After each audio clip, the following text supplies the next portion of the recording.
이제 몸으로도 예배를 안 드리는 우리 현대 사회. 몸 딱 이러고 있고 뭐 왔다 갔다 하고 뭐 커피 마시다가 뭐 아니 이렇게 하면서 예배를 도대체 어떻게 드릴 수 있는가? 여러분 레위기를 묵상하시면서 우리가 봐야 될 것은 하나님의 임재에는 아무나 못 들어간다는 거예요. 우리가 그리스도의 보혈을 의지해서 하나님의 임재에 들어갈 수 있다고 해서 하나님의 임재를 가볍게 여기시면 안 된다는 것입니다. 임재 못 들어가십니다. 그냥 하나님의 임재에 들어갔다고 하는 그냥 관념이 있을 뿐이지 하나님의 임재에 들어갈 수가 없는 것이죠. 모든 것이 온라인이 되면서 몸이 사라지고 귀만 남고 눈만 남는, 영혼도 빠져버리고 마음도 없어져 버리고 귀와 눈만 남는 예배들, 그것을 예배라고 할 수 있을까?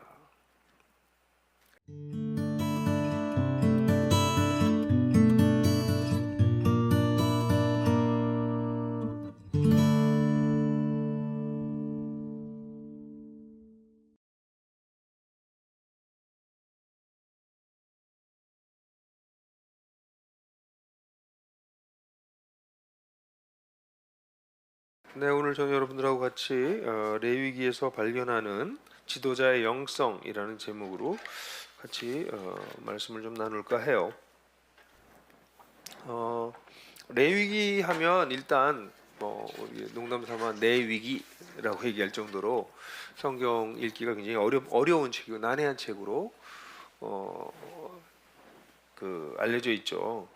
레위기가 특별히 뭐 읽기 자체가 어렵긴 하죠. 뭐 지금부터 수천 년 전에 제사에 대한 이야기들, 또 성결법에 대한 이야기들이 우리와 문화가 너무나 차이가 나서 그 레위기를 이해하기가 참 어렵습니다.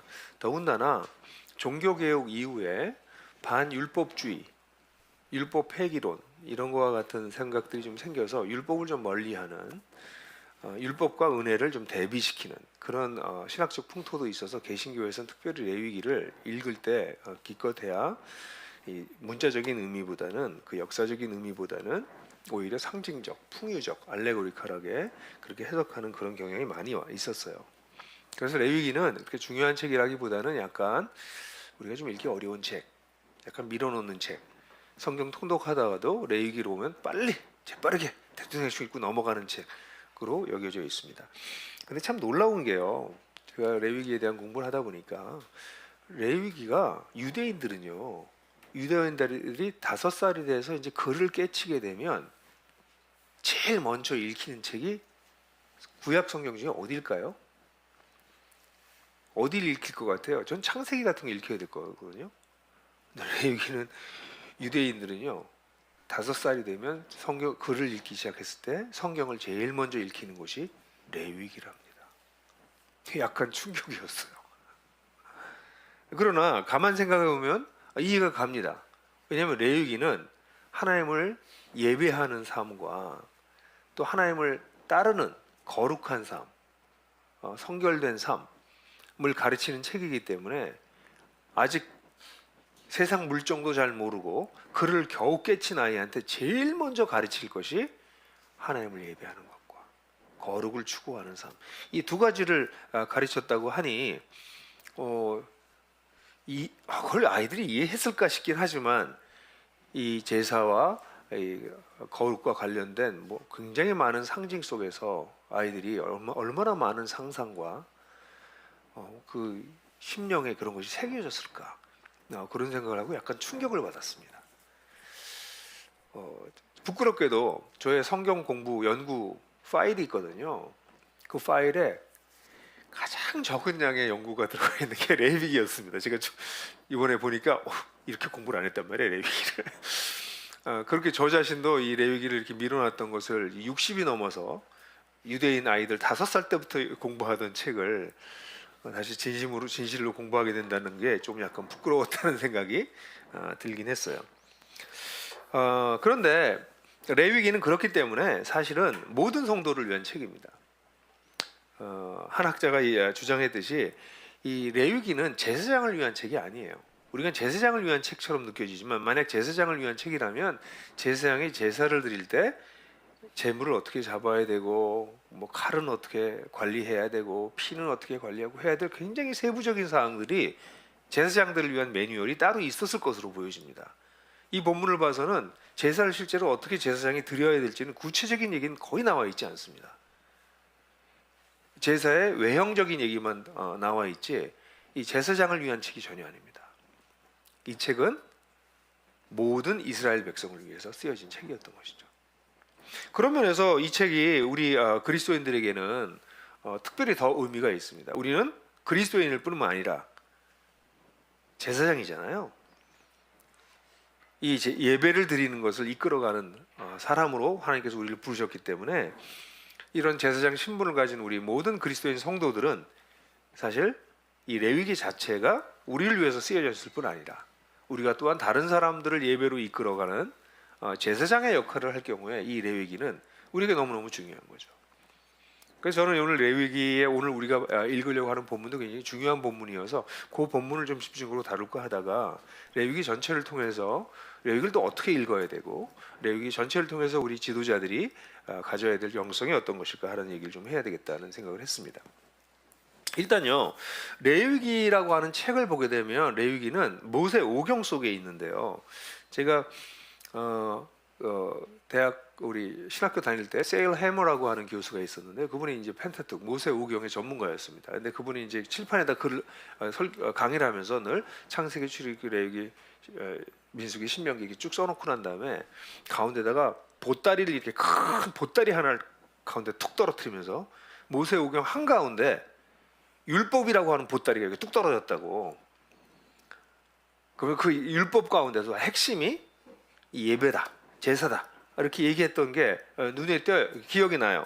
실제로 창세기는 우리 유대인들의 출발, 모든 역사의 출발점을 얘기한다면 출애굽기는 뭘까요? 출애굽기는 하나님의 백성이 만들어지는 과정입니다. 그죠? 출애굽기가. 그리고 나서 출애굽기가 끝나고 난 다음에 레위기하고 레위기가 있고 그 다음에 민수기가 있어요. 근데 출애굽기 끝, 그러니까 출애굽기 20장 1절서부터 시작해서 민수기 10장 1절, 10장 11절까지가 사실 시간이 거의 멈춘 것 같이 보여집니다. 첫 번째, 세 번째 달서부터 시작해서 두 번째 달 20일까지 그 기간 동안 시내산에 머뭅니다. 그래서 시내산까지 이스라엘 백성들이 와서 자그마치 출애굽기 20장 1절부터 레위기 전체, 그다음 민수기 10장 11절까지가 한 장소에서 이루어진 일이에요. 그리고 난 다음에 여기에서 모압 평지로 떠납니다. 모압으로 떠나기 시작해요. 그게 민수기의 그 다음 부분입니다. 그러니까 이게 이 레위기라고 하는 건 그 한가운데 딱 있는 책입니다. 이 책을 통해 가지고 뭘 보여주고 있냐면 이제 성막을 만들고 난 다음에 어떻게 제사를 드릴 것인지, 어떻게 예배하는 삶을 살 것인지를 가르쳐주고, 그래서 레위기는 크게 나누면 둘로 나눠요. 구조를 굉장히 여러 학자들이 여러 가지 모양으로 구조를 얘기하지만 크게 두 덩어리죠. 제사법, 성결법. 그래서 17장까지 제사법, 18장에서 끝까지가 성결법에 대해서 이야기하고 있다. 그걸 어떻게 세부적으로 나누냐 하는 것은 여러 가지로 얘기를 하죠. 다시 말해서 레위기는 예배와 제사와 성결, 이게 구약의 표현으로 그렇게 한다면 이걸 신약적 표현으로 바꾼다면 예배와 삶, 성도의 삶에 대해서 이야기하고 있는 것이죠. 이런 출애굽기, 이 레위기를 이 모세 오경 속에서 발견하게 될 때 우리가 이 레위기에 대한 아주 중요한 오해를 피하게 되는데, 레위기만 잘못 보게 되면 하나님의 은혜를 얻기 위해서 제사를 드려야 된다라고 생각을 하기 쉬워요. 제사란 하나님의 은혜를, 하나님의 축복을 받기 위한 수단이다라고 생각할 수 있는데, 모세 오경 내에서 레위기를 보게 되면 아주 중요한 깨달음이 있죠. 이스라엘 백성들은 어떤 사람들입니까? 이미 은혜를 입은 백성들입니다. 이미 축복을 받은 백성들입니다. 그들이 제사를 드려야 되는 것은 구원을 얻기 위해서, 은혜를 얻기 위해서, 축복을 얻기 위해서가 아니라 중요한 사실, 이미 얻은 구원, 이미 얻은 은혜, 이미 얻은 축복을 누리기 위한 것입니다. 그것을 유지하기 위한 것입니다. 그러다가 하나님과의 관계가 깨지거나 성결하지 못한 삶을 살았을 때 다시 재빠르게 원래 받은 구원과 은혜와 축복으로 회복되게 하는 책이 레위기예요. 그러니까 일반적인 모든 종교에서 나타나는 제사와 기독교의 제사가 완벽하게 다르게 나타나는 부분이 바로 이것입니다. 다른 일반 제종교의 제사는 제사를 통해서 신으로부터 무엇인가를 얻어내는 행위입니다. 축복을 더 갈구하는 행위입니다. 그런데 이 레위기는 모세 오경 속에서 이미 받은 구원, 이미 받은 은혜, 이미 받은 축복을 어떻게 계속 유지할 뿐 아니라 혹시 놓쳤을 때 어떻게 다시 회복하느냐를 다룬 책이라고 하는 것이죠. 그런 면에서 우리 그리스도인 지도자들은 이 예배라고 하는 것이 그리스도인 삶에 얼마나 핵심이 되어야 되는지에 대해서 다시 한번 생각해 봐야 됩니다. 우리 그리스도인들이 예배를 잘 안 드리는 이유 중에 하나는 구원의 완전성에 대한 오해에서 오는 것입니다. 우리 구원을 너무 완벽하게 얻었기 때문에 어차피 우리는 구원을 얻어서 천국 갈 거야 라는 생각입니다. 근데 좀 이따 이제 거룩에 대한 이야기를 하면서 더 얘기를 하겠지만, 우리가 얻은 구원은 정적인 것이 아니라 동적인 것입니다. 움직여 나가는 거라는 거죠. 그게 레위기에서 나타나는 예배를 통해서 우리에게 보여주는 겁니다. 그래서 많은 그리스도인들이 예배를 등한시합니다. 이미 구원을 얻었기 때문에, 이미 다 얻었기 때문에. 아닙니다. 우린 거룩을 향해서 더욱 더 나가야 합니다. 그래서 그리스도인들의 이 예배가 얼마나 중요한지, 저는 이제 교회의 지도자들이 이 예배에 깊어지는 삶을 잘 누리시길 바랍니다. 교회 지도자가 되면 일단 공적인 예배 숫자가 많아져요. 저는 그 공적인 예배를 잘 사용하시라고 여러분들에게 꼭 얘기하고 싶어요. 저는 공적인 예배만 잘 드려도 그리스도인 지도자들은 그냥 영적으로 일정량 이상을 유지할 가능성이 높다고 생각해요. 횟수도 많고요. 그런데 문제는 지도자일수록, 저같이 설교하는 사람 같이 예배를 인도하는 사람들일수록 그 예배 시간에 예배를 안 드린다는 겁니다. 제 사역의 초기에 설교하고 예배를 인도하면서 예배를 드리는 것이 너무 어려웠어요. 그게 잘 안 됐어요. 예배를 드리는 실제로 외형적인 시간은 많지만 진짜 예배를 드리고 있는가라는 질문을 끊임없이 했어요. 특별히 막 열심히 설교하고 있을 때 내가 과연 이 설교를 통해서 예배를 드리고 있는 건가? 내 얘기를 하고 있는 건가? 이런 것이 사실 사역자들에게 큰 질문이거든요. 근데 이 긴장점을 놓쳐버리는 순간 이제 약장사가 되고 강사가 되고 인플루언서가 되는 거죠. 그래서 이 공적인 예배를, 저는 좀 특수한 위치지만 여러분들이 이 공적인 예배를 어떻게 드릴 것인가 굉장히 중요합니다. 그런데 공적인 예배로 우리 지도자로서의 간당간당한, 근데 이 공적인 예배도 잘 안 드리는 지도자들이 있어요. 굉장히 위험하죠. 공적인 예배를 드리는 것으로 기본선을 유지할 수 있다면 개인적인 예배가 너무 중요합니다. 개인적인 예배가 없으면 더 깊어지지 않습니다. 개인적인 예배를 위해서 여러분들이 시간을 떼어놓으시기를 바랍니다. 여러분들의 인생의 비밀스러운 신비, 여러분 삶을 살게 되는 비결이 그 개인 예배에 있습니다. 제가 찬양 인도자들을 이렇게 보면서 위험하다고 느끼는 것은, 찬양 인도자들은 찬양 연습을 하지만 찬양을 실제로 드리지는 않는다는 것을 느낄 때가 있어요. 끊임없이 찬양 연습을 해요. 근데 개인적으로 찬양을 드리지 않는 찬양 인도자들이 굉장히 많습니다. 그러니까 퍼포먼스만 하고 있는 거죠. 위험한 일입니다. 그래서 예배는 그리스도인 자신이 누리고 즐겨야 되는데 누구보다도 리더들이 그렇게 해야 될 것입니다. 이것이 레위기 전체를 통해서 예배가 얼마나 소중한지를 얘기해주는 그런 내용입니다. 조금 더 얘기가 나오겠지만, 두 번째는 이 예배를 드리는 사람들은 예배를 받으시는 거룩하신 주님께 가까이 가기 때문에 가까이 갈수록 거룩한 삶을 유지해야 되는 것이죠. 그 삶 자체가 모든 삶의 영역에서 변화되는, 사실 우리 이제 레위기 뒷부분을 보게 되면 너무 세세한 내용들까지 얘기를 하고 있어요. 이런 것까지 얘기를 할까 싶을 정도로 구체적인 얘기들을 하고 있거든요. 이 얘기는 무슨 얘기냐면 우리의 모든 삶의 영역에서 거룩하지 않아야 될 영역이 없다는 것이죠. 입에 꺼내기도 좀 불편한 주제까지 여기 다 나옵니다. 레위기를 보면 우리 삶에 있어서 거룩이 침투해 들어가지 않아도 될 미천하고 불편하고 사소한 영역은 없습니다. 하나님을 닮아가는 것은 우리 삶의 모든 영역에 침투되기 때문에. 그래서 지도자가 된다는 것은 사실은 교회에서 얼마나 퍼포먼스를 잘하느냐가 있지 않고요, 그의 삶의 모든 영역에서 주님을 닮아가는 것이 확장되어 가고 있고 심화되어 가고 있느냐에 달려 있어요. 그래, 여러분, 우리가 살아가면서, 지도자로 살아가면서 뭔가 부족한 부분들, 갈등이 나타나는 요소들, 뭔가 풀리지 않는 부분들, 이런 부분들이 생겨날 때마다 거기에 시그널이라고 생각하시면 됩니다. 하나님이 나의 삶의 요 부분이 더 성결해지고 더 주님 닮아가길 원하시는구나. 그래서 이 부분들에서 계속 문제가 생기는구나 라고 보시면 됩니다. 참 저는 정말 끝까지 이해하지 못할 것 같아요. 머리는 이해 못할 것 같아요. 아니, 지식적으로는 이해했지만 진짜 이게 이해가 안 되는 거가, 하나님은 우리를 온전하게 만들기를 원하십니다. 그것을 위해서 우리를 계속, 죄송합니다 주님, 못 살게 구세요. 우리가 온전해질 때까지 우리의 삶의 모든 영역을 건드리십니다. 저는 지도자들의 가장 위험한 것은 이 주님께서 우리를 계속해서 건드리고 있는 삶의 모든 영역에 긴장점을 잃어버리는 것입니다. 어느 순간부터 긴장점을 잃어버리고 그 하나님께서 건드리고 계시는 것에 대해서 무덤덤해지고 매너리즘에 빠질 때가, 전 지도자들이 이제 그만해야 돼.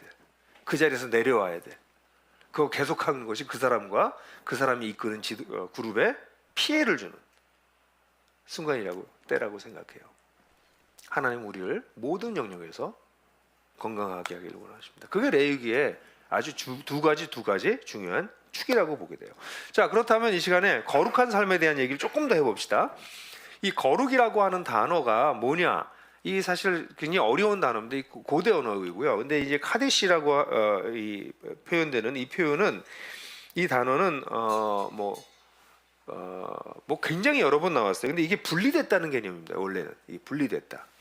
그래서 이 단어가 사용된 다른 아카디아어라든가 이런 데를 들여다보면 이 분리된 성전에 있는 남창과 여창들도 거룩한 존재예요. 같은 단어를 쓰고 있어요. 그러니까 이게 도덕적인 개념이 일반 종교에는 없어요. 윤리적 개념이 없고 세상과 분리되어 있다, 세속과 분리되어 있다는 개념으로 거룩을 일반 종교에서 사용해요. 근데 우리 성경에서의 거룩은 어떤 거죠? 이렇게 분리됐는데, 분리된 것만 얘기한 것이 아니라 분리돼서 플러스 완전성이 있어요. 온전함. 다시 말해서 하나님을 닮은 온전함 때문에 세상과 구별된다는 것이죠. 그래서 이 온전함 때문에 거기에 뭐가 따라오냐면 윤리가 따라붙습니다. 왜? 하나님이 도덕적인 면에서도 온전하시기 때문에 윤리적인 면이 붙는 것이죠. 그러니까 거룩과 윤리는 똑같은 게 절대 아닙니다. 거룩의 하나님의 성품, 세상과 분리인데 하나님의 온전성 옆에 윤리적 성품이 붙어 있는 거예요. 이 거룩이라고 하는 거가 가장 아름다운 것을 만들어내고 그것을 누릴 수 있는 것, 그것도 거룩이다. 세상의 균형을 잡기가 굉장히 어려운데 좌로도 우러치지 않는 완전한 균형을 이루는 것, 이것도 거룩이다. 창조성, 세상을 포용하되 악은 포용하지 않은 그 완전한 포용성, 그것도 거룩이다. 그렇게 보니까 거룩이라고 하는 것이 하나님만이 가지시게 계신 완전성이구나. 모든 영역에 다 되는구나. 근데 이제 이거를 율법주의자들이나 성경을 윤리적으로 받아들인 사람들은 거룩성에다가 윤리만 자꾸 집어넣는데, 거룩성은 그런 것이다라는 것이죠. 그럼 이 거룩이라고 하는 것이 또 하나 중요한 것이 이제 영광이라고 하는 단어인데요. 영광은 뭔가 그러면, 영광은 이 거룩이 하나님의 내적인 어떤 본질이라면 영광은 그 본질이 겉으로 표현되는 것입니다. 거룩이 드러나는 것입니다. 이렇게 밖으로 표현되는 것, 이게 영광이라고 표현할 수 있습니다. 그래서 이 거룩과 영광은 떨어지지 않죠. 거룩이 내적인 어떤 본질이라면 영광은 밖으로 표현되는 것. 그래서 이 레위기를 연구하고 있는 학자들은 밀그롬이라고 하는 학자가 밀그롬 이렇게 얘기하는 학자가 있는데, 그 학자가 얘기한 게 이제 레위기를 얘기할 때 거의 공통적으로 모든 책에서 얘기하는 건데, 이것도 굉장히 재밌었어요. 왜냐하면 이 하나님의 거룩과 영성이 등급이 있다고 얘기를 해요. 이렇게 밖으로 이렇게 쫙 퍼져나가는 것이다. 중심으로부터 동심원적으로 이렇게 퍼져나간다. 동심원 있죠? 그럼 한가운데 가장 거룩한 하나님이 계세요. 그 거룩한 하나님이 계신데, 거기 인간으로 보면 거기 제사장이 있죠, 가운데. 그 다음에 이스라엘이 있죠. 그 다음에 온 인류가 있죠. 사람으로 보면 동물도 희생 제물이 있고요, 정결한 짐승이 있고요, 모든 짐승이 있습니다.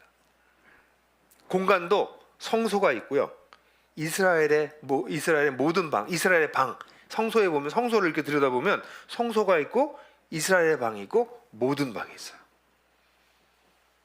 또 크게 아예 공간을 더 넓게 얘기하면 성소가 있고 이스라엘이 있고 이방 땅이 있어요. 시간도 속죄일이 있고 안식일이 있고 안식일과 성일이 있고 그다음 모든 날이 있어요. 그 가운데 뭐가 있어요? 누가 계세요? 하나님이 계세요. 거룩이 여기로부터 바깥으로 쫙 퍼져나간다는 거죠. 그래서 구원이라고 하는 것은 사실 이거 중요한 부분입니다. 이 바깥쪽에서 중앙부로 이동해 오는 것입니다. 이방인이었던 사람들이 이스라엘이 되는 거예요. 이스라엘이 돼가지고 그들이 제사장이 되는 겁니다. 예배를 드리는 거에서 나중에 뭐까지 가요? 우리들은 신약에선 제사장까지 가요. 그죠? 나의 삶의 영역의 모든 공간이 하나님과 관계없는 공간이었다가 하나님과 관계를 짓는 공간에서 넘어가서 하나님을 예배하는 공간으로 바뀌는 거죠. 나의 시간이 하나님과 관계없는 시간이었다가 하나님과 동행하는 시간으로 바뀌다가 하나님과만 있는 시간. 영성 훈련을 해보면 영성 훈련이 아주 중요한 것이 하나님과 함께 있는 시간에서 더 나아가서는 내 생각과 내 느낌조차도 없어지고 그냥 하나님만 추구하는 것을 추구하는 기도가 있어요. 너무 정도가 심하다 할 정도로 아니 내 생각과 내 느낌도 없어지는데 하나님과 함께 있을 수 있어? 그런 세상에서 온전히 하나님만 추구하는. 그러니까 아까 제가 그랬죠? 구원이 뭐라고요? 역동적이라는 것입니다. 머물러 있지 않다는 거죠. 점점점 중심부로 가까이 온다는 것이죠. 그러므로 사실 이런 거룩한 삶을 추구하는 지도자들이 우리에게 필요합니다. 거룩함이라고 하는 것은 결코 윤리적인 것, 도덕적인 것이 아니라 온전함입니다. 너무 하나님을 닮아서 온전해서 세상과는 구별될 수밖에 없는 온전함. 이게 사실은 좀 쉽게 표현하면 뭘까요? 우리 풍삼기에서 얘기하는 균형 있는 삶입니다. 모든 영역에서 균형 있는 삶. 네, 여러분들 풍삼기 이 그림표를 그릴 때 제가 그런 거 보여드린 거 생각나시죠? 하나님과 관계가 다 회복되고 나면 그리스도가 어떻게 돼요? 쫙 확장되잖아요. 네? 그렇게 모든 영역에서 그리스도와 함께 동행하면서 온전성에 이르는, 온전함에 이르는 것. 그래서 이 온전함 때문에 예수님께서도 마태복음에서 하늘에 계신 아버지가 온전하신 것처럼 너희도 온전하라. 사도 바울도 내가 모든 사람을 그리스도에서 온전하게 세우려 한다. 이 온전함이라는 단어가 이렇게 중요한 이유가 바로 구약의 레위기로부터 구약 전체로부터 출발되는 것이죠. 그 다음에 이런 거룩한 삶을 당연히 우리가 지도자들이 거룩한 삶을 추구한다 그러면 뭔가 근엄하고 뭔가 윤리적이고 도덕적인가 그게 아니고 뭐라고요? 하나님을 닮은 온전성. 모든 영역에서의 온전성으로 이게 어떻게 돼요? 끊임없이 추구하는 동적인 것이지 어느 날 한번 획득되는 게 아니라는 것이에요. 이게 동적이고 움직이는 것입니다. 그래서 그런 거룩함을 추구하는 지도자들이 되시길 바라요. 교회가 굳어지는 것은 사실은 나이 드신 분들에 의해서 굳어져요. 나이 든 사람이 어느 순간부터 더 이상 영적으로 거룩에 이르지 않고 서버리면 거기서 교회가 다 같이 굳어버립니다. 저는 그런 교회를 너무 많이 봤어요. 그래서 그렇게 굳을 바에는 나이 든 사람들이 뒤로 물러서는 게 낫다고 생각해요. 나이 들수록, 오래될수록. 교회에 오래된 사람일수록 굳습니다. 그래서 그렇게 굳을 바에는 빠져주는 게 교회를 위해서 좋습니다. 근데 그렇게 안 하려면 그 사람이 끊임없이 성장해야 됩니다. 끊임없이 거룩을 향해서 이 중심부로 이동해 가야 돼요. 전 그건 가능하다고 봐요. 나이가 들어도 중심부로 이동해 가는 사람. 점점점 중심부에 거룩에 가까워져 가는 그런 사람들은 교회 그리스도인 공동체에 정말 중요한 분들입니다.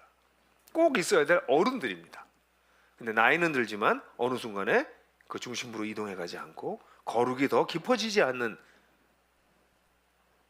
그런 분들은 사실 교회 전체를 굳게 만들어 버립니다. 저는 그런 교회를 너무 많이 봤어요. 교회의 지도자들은 이런 거룩한 삶을 추구해라 끊임없이 주님을 닮아가는 그런 삶을 추구하는 게 필요하겠죠. 그러려면 모든 삶의 영역에서 그러려면 이것에 전략적으로 핵심이 되는 뭐가 필요하다? 예배가 가장 중요합니다. 예배는 왜 중요합니까? 예배는 하나님의 임재 가운데 들어가는 것이기 때문에 그렇습니다. 이 레위기의 가장 중요한 것은 우리가 하나님의 임재에 들어갈 수 없는 존재라고 합니다. 왜냐하면 하나님의 임재는 두 가지 측면이 있는데요. 죽이기도 하고 살리기도 해요. 그러니까 여러분 레위기를 보게 되면 여러 번 너희가 죽지 않기 위해서 조심하라는 얘기가 나와요. 예배를 드릴 때 죽지 않기 위해서 8장 35절, 15장 31절, 16장 2절 이러면 이러다 너 죽어. 그러니까 예배 드리다가 죽지 않도록 조심하라고. 하나님의 임재에 가까이 죄인들이 들어가게 되면 어떤 일이 벌어져요? 죽습니다.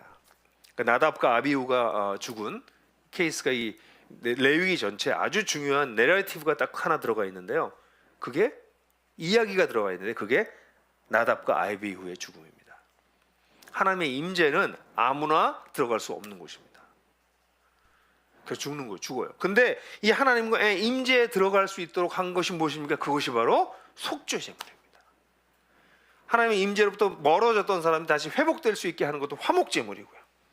성결 규범을 위반했을 때 엄격한 처벌을 받게 되는 이유도 바로 이 거룩하고 두려운 하나님의 임재 때문입니다. 그래서 이 속죄일, 속죄 제사의 궁극적인 목적은 하나님께 가까이 갈 수 없는 우리가 하나님의 임재 가운데 들어갈 수 있도록, 죽었던 사람들이 살아날 수 있도록 하는 것입니다. 저는 그런 면에서 예배를 가볍게 여기지 마시라고 여러분들에게 좀 말씀드리고 싶어요. 오늘 이제 설교를 준비하고 아침에 나오면서 사실은 아침에 이제 5시에 일어나서 설교를 준비해서 보통 때는 제가 기도하는 시간과 예배하는 시간이 있는데 기도하고 예배할 시간이 없었어요. 왜냐면 설교를 준비해야 되니까. 그리고 막 씻고 막 후다다다 하고 참으로 막 오면서 이게 좀 문제가 있다 나한테. 왜냐면 이 구약의 레위기 제사를 보면 정말 절차도 많고요, 정말 조심스럽고요, 정말 정성을 다해서 하거든요. 근데 이렇게 내 자신이 아침에 이 설교를 준비한다는 것 때문에 아무리 새벽 5시에 일어났어도 이거 앞에 거 내가 원래 예배 드린 거 다 빼먹고 이렇게 해도 되나? 그런 좀 불편한 마음이 있었어요. 그리고 아까 예배를 시작했을 때도 같이 예배하면서 마음으로 드린 예배를 찬양하다가 그런 생각이 들더라고요. 이제 몸으로도 예배를 안 드리는 우리 현대 사회. 온라인에 하면 몸으로 다 이러고 있고 왔다 갔다 하고 커피 마시다가 아니 이렇게 하면서 예배를 도대체 어떻게 드릴 수 있는가? 여러분 레위기를 묵상하시면서 우리가 봐야 될 것은 하나님의 임재에는 아무나 못 들어간다는 거예요. 우리가 그리스도의 보혈을 의지해서 하나님의 임재에 들어갈 수 있다고 해서 하나님의 임재를 가볍게 여기시면 안 된다는 것입니다. 임재 못 들어가십니다. 그냥 하나님의 임재에 들어갔다고 하는 그냥 관념이 있을 뿐이지 하나님의 임재에 들어갈 수가 없는 것이죠. 하나님을 두려워하지 않는 자는 하나님의 임재에 들어갈 수 없습니다. 그러니까 오늘날 저는 코로나가 닥치고 난 다음에 온라인 예배로 모든 것이 바뀌고 모든 것이 온라인이 되면서 몸이 사라지고 귀만 남고 눈만 남는, 영혼도 빠져버리고 마음도 없어져 버리고 귀와 눈만 남는 예배들, 그것을 예배라고 할 수 있을까? 심각한 위기에 아주 그냥 뿌리가 흔들리는, 기독교의 영성의 뿌리를 흔들어 놓는 시대 속에 들어왔구나 하는 것을 느끼게 됩니다. 사랑하는 형제자매 여러분, 하나님의 임재를 가볍게 여기지 마십시오. 죽었습니다. 과거에는 거기 잘못 들어갔다가 그리스도의 보혈 때문에 우리가 살 수 있게 됐는데 그것을 가볍게 여기면 도대체 하나님의 임재는 무엇이란 말입니까? 여러분들에게 예배 시간 늦고 어쩌고 옛날엔 그런 거 가지고 씨름했잖아요. 예배 시간 늦지 말아라.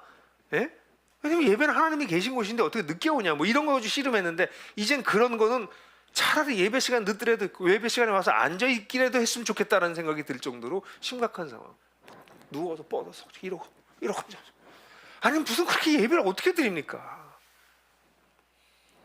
그게 오늘날의 우리 상황이에요. 그렇기 때문에 여러분들 이 예배를, 살아있는 예배를 드리기 위해서 리더들이 정신 바짝 차리지 않으면 이 기독교 이제 뿌리에서부터 무너지기 시작하겠구나 라는 생각을 듭니다. 마지막으로 한 번 더 얘기하면 구약의 레위기에 나온 제사들을 보게 되면 제사의 의미가 한 3가지 정도가 나오는데요. 제사엔 꼭 예물이 따라가요. 근데 이 예물은 다른 종교의 예물과 다릅니다. 다른 종교의 예물은 뭐예요? 약간 뇌물의 성격이 있어요. 뇌물. 내 걸 갖다 바쳐서 뭘 더 얻어내려고 하는 거예요. 근데 기독교의 예물은 뭐예요? 내가 받은 것의 일부를 드리는 겁니다. 이건 뭐냐면 기독교의 예물은 하나님이 나한테 모든 걸 주셨는데 그래서 거기서 일부를 드린다는 거예요. 왜 헌금해요? 다 하나님 건데 그 중에서 일부가 하나님의 것입니다라고 인정하는 행위입니다. 그래서 제사에는 예물이 반드시 들어가야 합니다. 우리 예배에는 내 자신의 일부가 반드시 들어가야 됩니다. 내 시간이 들어가야 되고 내 돈이 들어가야 되고 내 마음이 들어가야 돼요. 예물이 없는 제사는 없습니다. 예물이 반드시 필요합니다.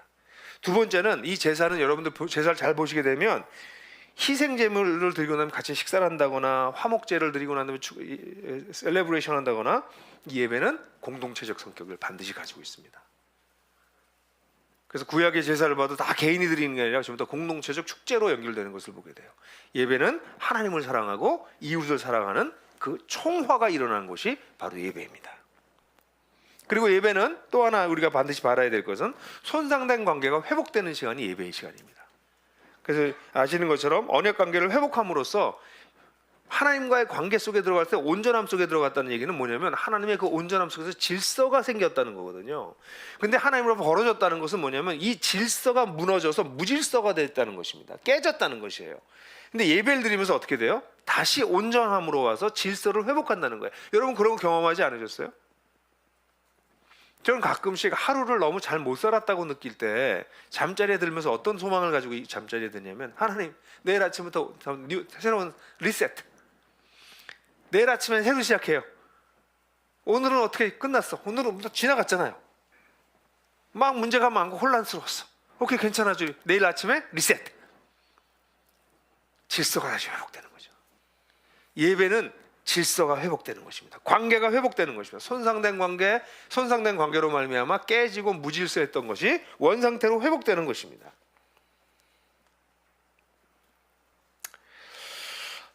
그래서 이 예배를 여러분들 누리시길 바랍니다. 내 자신의 일부를 드리는 예배, 공동체적 예배, 관계와 질서가 회복되는 예배. 그 예배를 누가 드립니까? 우리가 드리는 거죠. 우리 리더들이. 저는 오늘 이 레위기를 보시면서 여러분들이 아마 좀 지루하다 이렇게 생각하실지 모르지만 이 레위기의 모든 제사는 하나님의 임재 가운데 들어가려고 하는 이 예배의 속성이 있다는 것과 그러한 예배를 드리는 삶이 얼마나 다른 종류의 온전해지는 삶을 사는 것을 추구하는가가 레위기의 전반부와 후반부에 가득 찬 이야기라는 것을 기억하시고 그 부분들을 묵상할 때마다 이 두 가지 축을 놓고 묵상하셔서 여러분들 지도자들이 깊어가는 예배, 평생 깊어가는 예배, 그리고 평생 온전해져가는 삶, 그 놀라운 삶을 누리시게 되기를 주님의 이름으로 축복합니다.